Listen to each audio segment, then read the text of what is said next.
Poilievre is 45 years old and in his first campaign as Conservative Party leader. However, he's no stranger to federal elections, winning the last 7 votes in his Ottawa riding.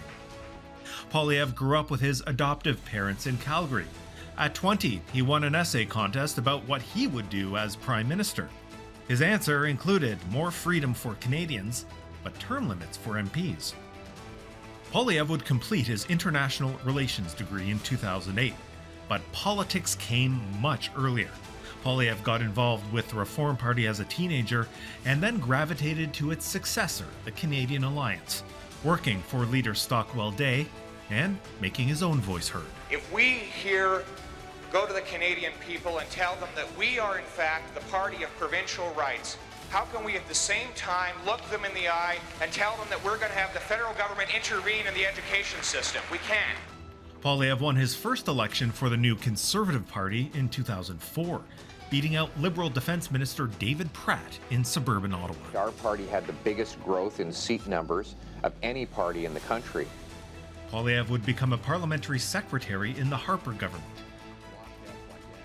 Poilievre was elevated to cabinet in 2013 as the Minister for Democratic Reform, overseeing the contentious Fair Elections Act, later becoming Minister of Employment and Social Development, responsible for expanding child benefit payments.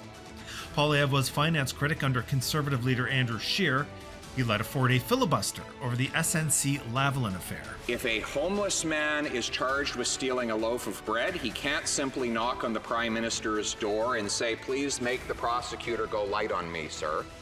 When Scheer resigned, Poilievre stayed out of the 2020 Conservative leadership race, citing family reasons. And he returned to the finance critic role in 2021. The cost of government is driving up the cost of living.